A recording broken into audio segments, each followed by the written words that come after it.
Well, now this is the way that we uh, in the second course. This is usually what it would happen, right? Because a lot of people would have some setup problem, right? So, okay, so far everyone should be able to execute these blocks already, right?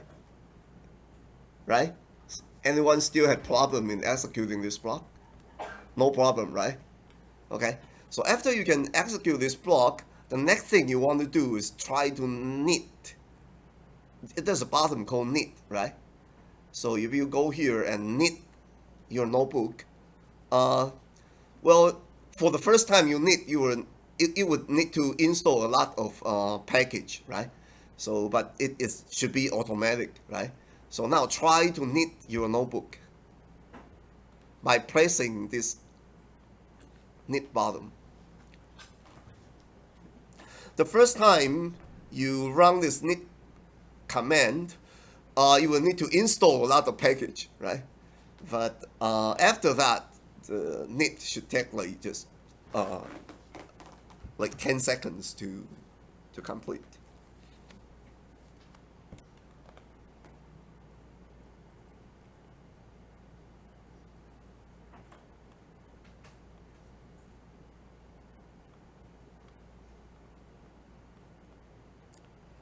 And after the knitting, you will see a web page, right?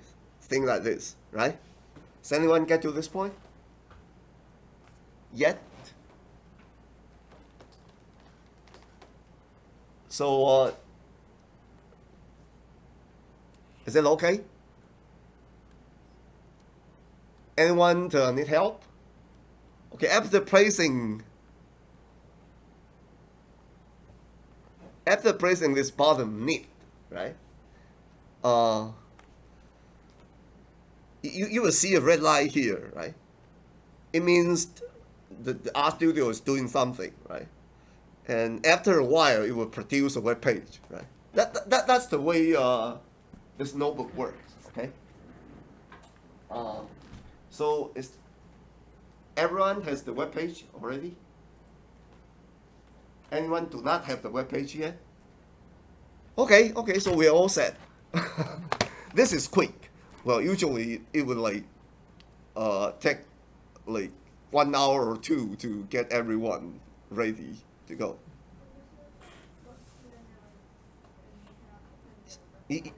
Speak it louder, I cannot hear you. Sorry?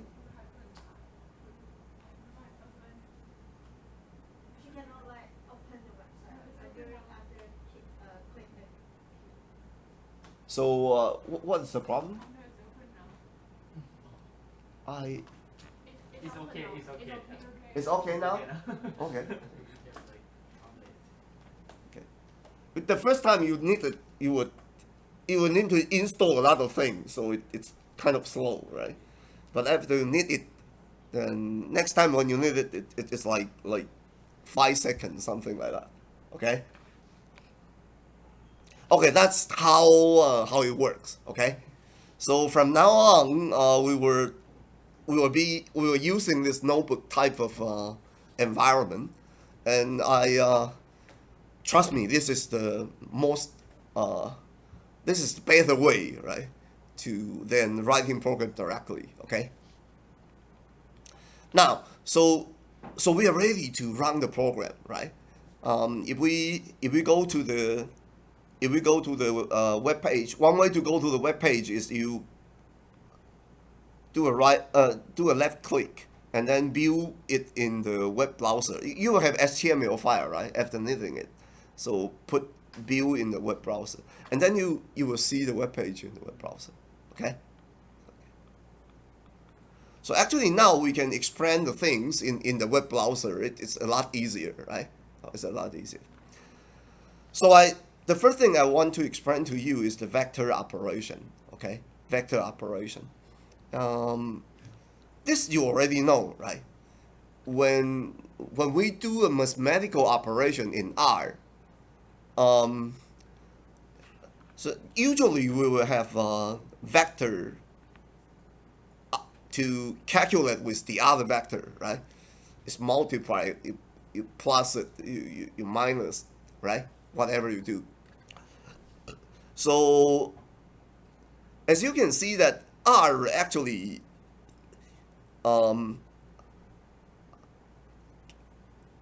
operate this mathematical operator in a piecewise, right? In an element-wise, right? Fashion, isn't it? Right. What I mean by element-wise is the first thing is go to the first, second thing is go to the second, right? But what happens if the lengths of the vector are different? I mean, we want to divide by 10, right? Okay, but this vector is actually of length 4, right? And actually a single value is the vector of length 1, right? You can see it that way, right? So if the lengths are different, right, R will try to reuse the shorter vector. Okay, you try to repeat the shorter vector and do the calculation. So in this way, the 10 will be repeated 4 times, isn't it? Right? So every one of the element of this vector will be divided by 10, right? That's why we have 10, 20, 30, and 40. Okay? Okay. Oh, this is easier, right? This is easy, and you should have practiced that in your homework last week, right? But what happens if we do this? Now, this vector has length 4, right? And this vector has length 2, right? What would happen? As I told you, R is going to repeat the shorter one, right? So 100 will be divided by 10, producing 10, right? 200 will be divided by 20, again it's 10, isn't it? Now the shorter vector already run out, right? So it will be repeated, okay? So this 300 will be divided by 10, see? And the 400 will be divided by 20, right? Okay, this is the way that R do the vector operation, okay? When two vectors are of different lengths, the shorter vector will be repeated, right? Until the longer vector running out. You get my point? Okay. And it did it silently. I mean, silently, I mean, it did not tell you anything, it just calculated for you. Okay? Right? This is very dangerous, actually. Okay? Right? So if you accidentally, like, you want to type a vector of 4 and you type a vector of 3, right? You will still get the answer, right? You will still get the answer. This is a thing that's very dangerous, okay? So, and the thing that I would like to remind you, right? So R is an interactive thing. After each step of operation, you should check the result, right? You should check the result before you do the next step. Otherwise, see that this silently automatic operation could get you into trouble, okay? So this is the first thing that I want to remind you, right? Okay. Now, see, this thing that this is 4, length 4, and this is then length 2, right? So how about we have a length 8 and length 3? I mean, if I repeat it 2 times, it will be the same length as this one, right? So, but how about we have a length 8 vector plus by added by a length 3 vector. Now, it will still repeat the shorter one, okay? So this will be added by 1, 2, 3, 1, 2, 3, and 1, 2, okay? All right? But in this case, it will give you a warning. It will tell you that the longer object length is not a multiple of the shorter object length, right? It will give you a warning, okay? It's not silently. It will give you a warning, but it will still calculate the result for you. Okay, so talking about the vector operation, this is the thing that you want to. The first thing that I would like to remind you, right? Now, besides the mathematical operator, we also have logical operator, right? The logical operators are things like right, greater than, less than, right, greater and equal than, that thing like that, comparison, isn't it, right? The way we call it logical is because after the comparison, we will actually have a logical vector, isn't it? Right? For comparison, so point 1 is compared with 0, point 2 is compared with 1, right? And because that point 1 is greater than 0, so it is true. And because point 2 is not greater than 1, so it's false, isn't it? Right? So comparison is what we call logical operator, and logical operator will produce logical vectors, right? Okay?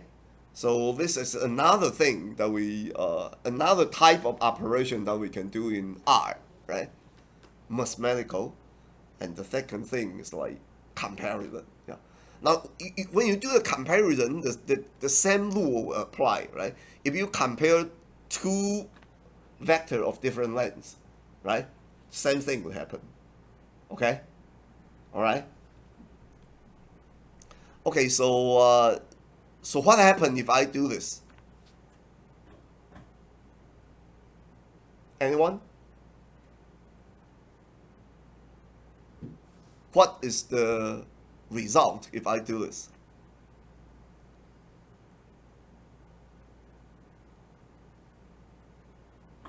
So actually you can go back to your RStudio, isn't it? And try to run the blocks, right? So you can. So what happens if I do this? You can run the block, right? Okay, you can run the block by pressing this button. So the result is actually a logical vector of length 4, isn't it? Right? So and the repeated rule still apply, right? So it's comparing is 200 greater than 100, right? Is 300 greater than 200, right? And then because it run out of the left hand side, right? So the left hand side is repeated. Now it's comparing 200 with 300, and it's false, right? It's comparing 300 with 400, and it's false. Okay. So you get my point, right? Oh. No matter it was a mathematical or logical operator, when we do the vector operation, the shorter vector will be repeated until it satisfy the longer vector, right? The difference between mathematical and logical operator, what is the difference? What is the major difference between the can I think I can send out some slides. Okay.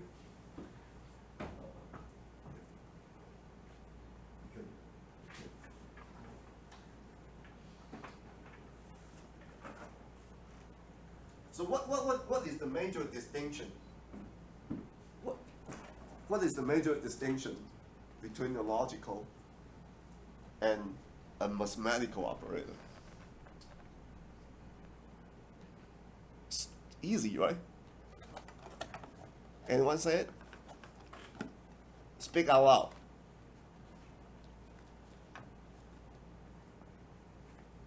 Could you ask again? Sorry? Could you ask again? Now, what is the major distinction, right? How can you distinguish a logical operator and a mathematical operator. By logical operator, I mean the operator like greater than, less than, that type of. Sorry. They all do the calculation, right? And logical, they compare, right? They compare two vectors, right? Mathematical, they like do all kind of mathematical operation like addition, like multiplication, right? So like they can show like how they can show the inside like how it's different, like how the data is different. Like How the data is different. Uh, you mean comparison? it's like they No. Let me make it simple.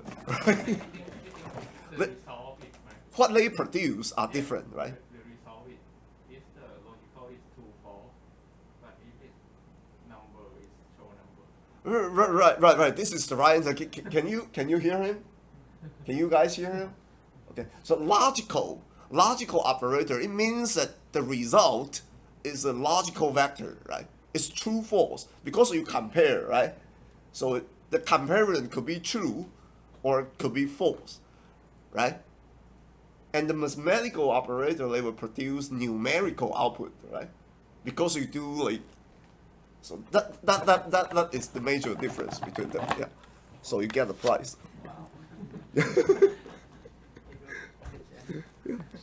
Okay, we have a lot of price, right? So be active.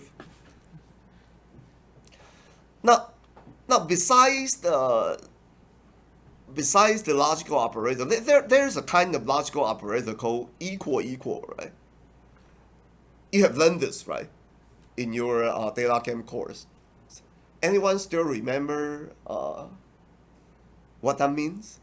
You put two equal signs together, right? What does it mean? It's like test for equivalence, right? So you want to test for equivalence, and now here is the vector, right?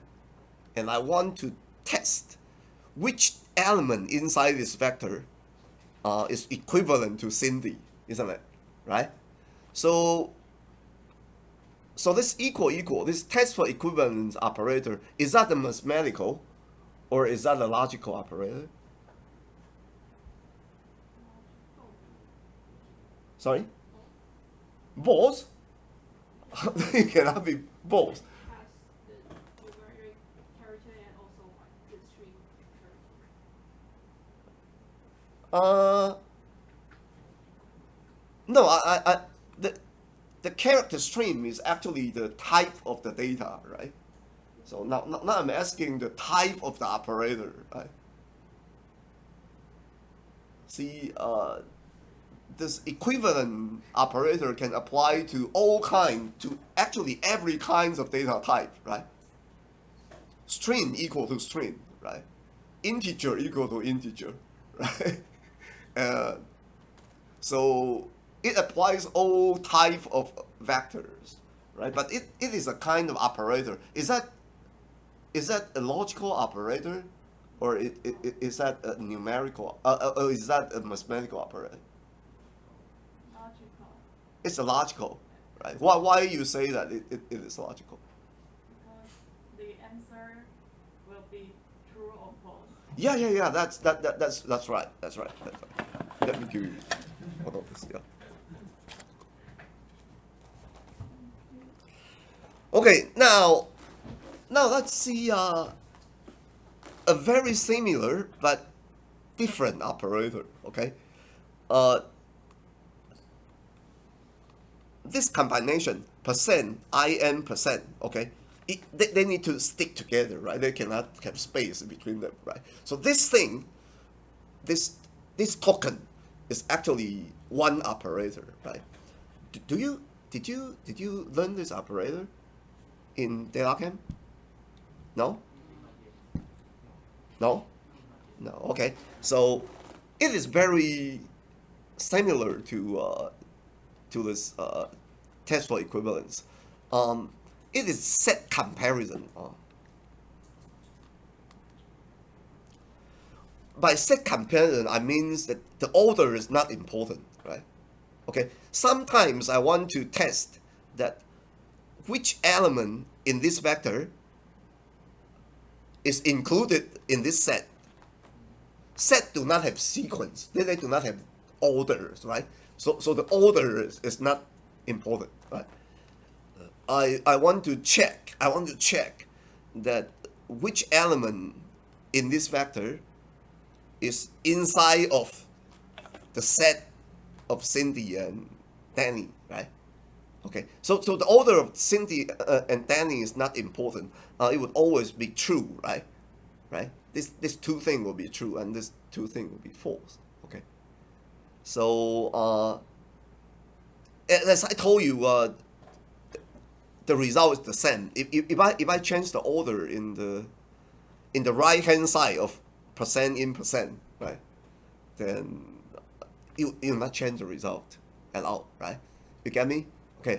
So there are two types of tests for equivalence. Okay, this type of equivalence. Actually, I can put up a if I do it this way, what would happen?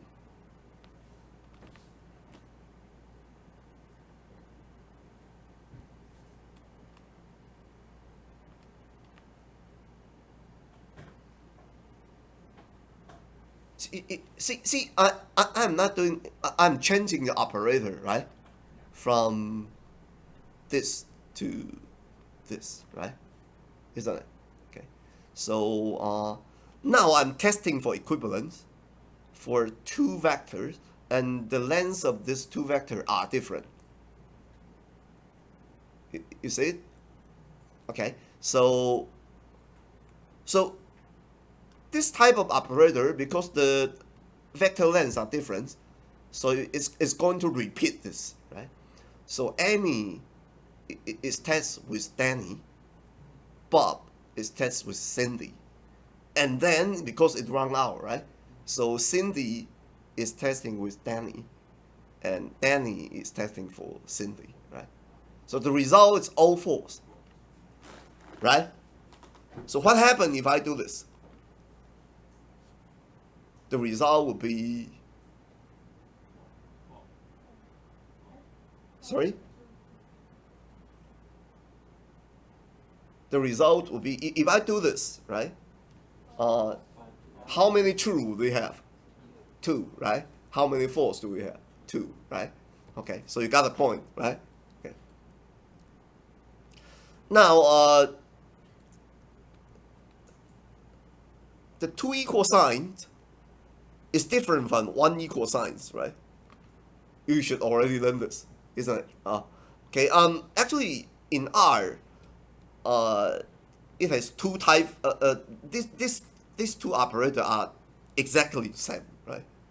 You can use assignment this way, or you can use assignment this way. Sometimes you will see people writing R and using this as a assignment, but I don't like it. Okay, so I will use this. But this is just my own preference, right? So this is assignment, right? This is not test for equivalence, right? It is to assign the value in the right hand side to the name on the left hand side, right? It is to assign the value of the right hand side expression, right? Right hand side, you can do an expression, right? And after evaluation, the value of the right hand side will be assigned to the left hand side, right? Okay, so this is the equal sign. It's different from this thing. Okay. So so this is test for equalness, test for equivalence, right? So this is the expression, right? And what is the result of this expression? If I do this expression, the result of this expression is what?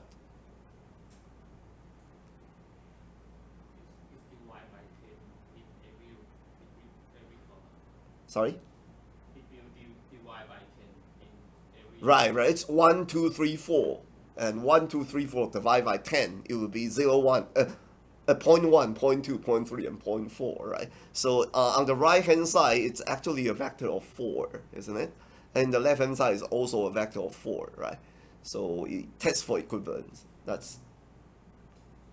It works, right? It works. So true, true, true, true. Yeah. So what happens if I do this? Error. Yeah, you're getting to arrow, right? Because you cannot assign, right? You cannot assign the vector to another vector. On the right hand side, excuse me, on the left hand side of the assignment, you can only put a name, right? I mean, on the left hand side of this equal, right? On this assignment, you can only put name, right? Okay, all right. So that's vector operator, and I try to like do it systematically. Okay. Now, let's do function and their arguments. This is the second thing that I would like to cover. See, we can define a vector like this, right? And and then we can sum the vector, right? So this expression would actually have the sum of this vector is 995, isn't it? Okay, and of course we can also do the other function, right? Do the other functions. Now you would ask, right? So actually we have a lot of operator like this. This is the most common operator that we use in R, right? Summation. Oh, sorry,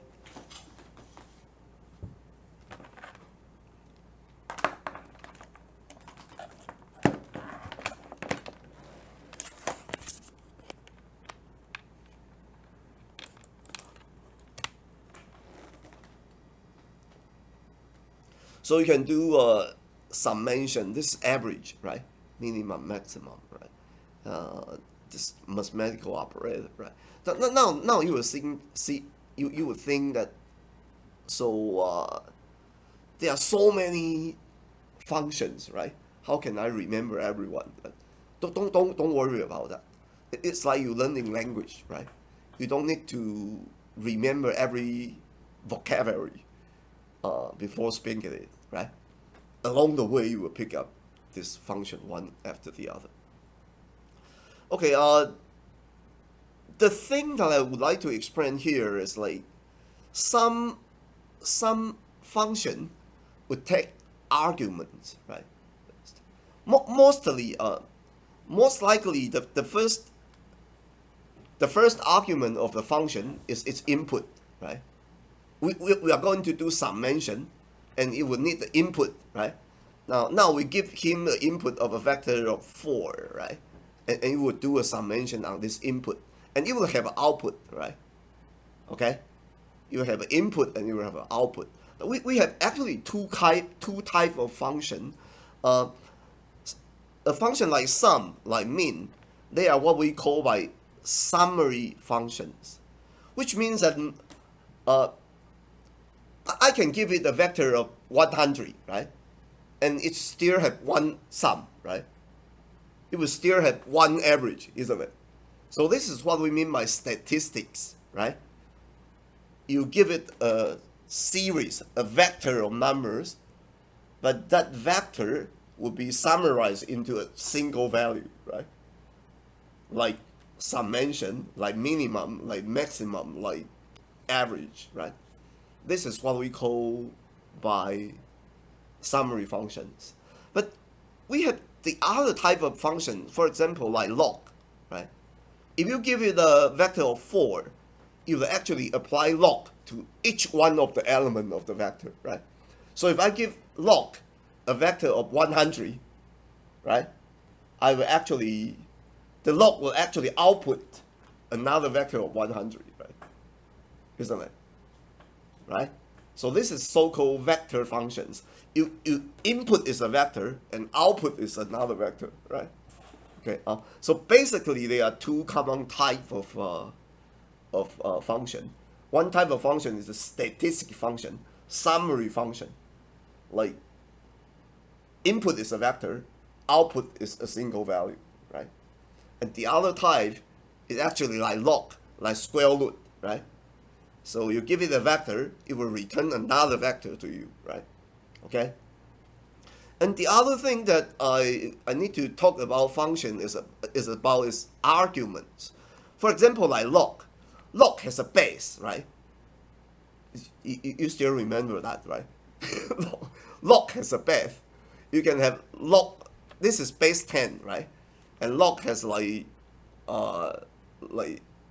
if you do not give it the base, the log will have a default base, right? Okay. So how do I know the default? The best way is to look into the online help. Okay. Let's go back to the RStudio.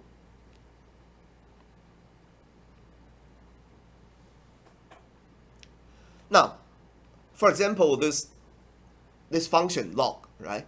So if you put the cursor on the function name and press F1, okay, and press F1, then you will see the online help of this function. Let me say it again. Put your cursor on the function name and press F1. You will see online help. Emma, yeah. How to do it how to do online help in Mac? Same thing. 线上 in Mac we press F1, right? But how to do F1 in Mac computer? Do you know that?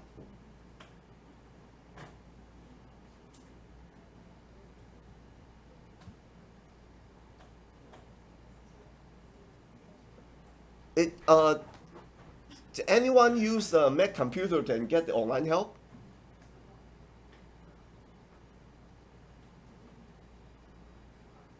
Well, the other way to get online help is do this, right? The other way to do online help is is go to the console and put a question mark and type in the function name, right?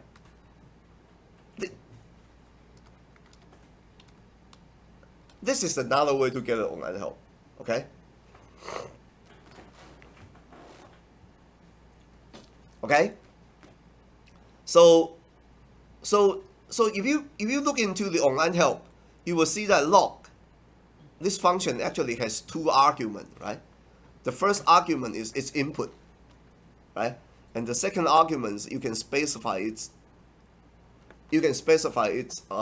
base, right? So if I want to do the value by base 10, it's like this. The value is not defined yet, so I need to execute this first, right? See, this is base by 10. So if I do not give it this base argument, okay, it will still produce a vector of 4. Let me do it again, right? This is, I apply log base by 10, right? Okay, and it looked like this. And if I did not give it this base argument, okay, if I do not give it this base argument, it will still give us a vector of 4. It's because that the base has a default value, okay? The default value is actually the exponential, right? This is what we call neutral logarithm, right? Neutral logarithm has a e. Do you still remember that? There is a constant, right? Called 2.7 something, right? This is the natural logarithm, right? So natural logarithm, if you do not give it a base, you will use the natural logarithm, right? Let's do a practice, right?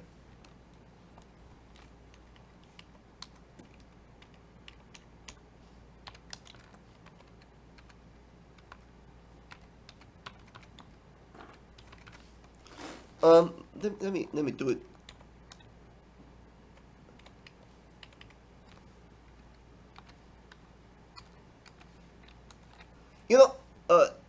You know, this operator, right? The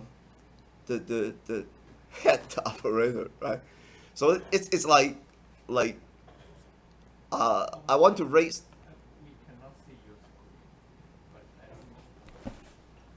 What? You can't see the left side of your screen. Like it only shows 75% of your screen. So what should I do?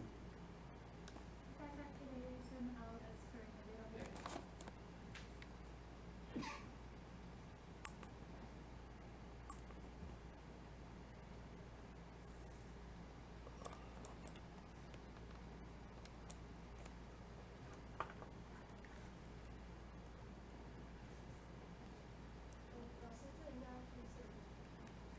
Does it work now? It's about function. We cannot see. Left side is cut. Could you zoom out? Zoom out. 你可以缩小荧幕吗？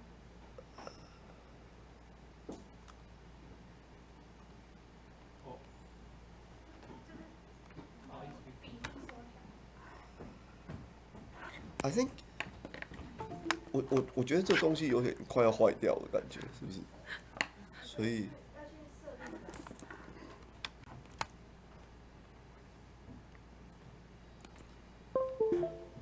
那就回到刚刚那个页面，就是拿写。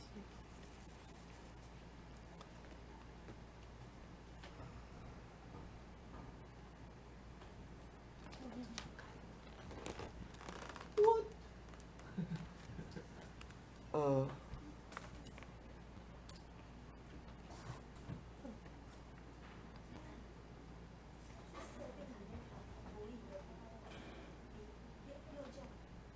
，Or should we need to adjust this?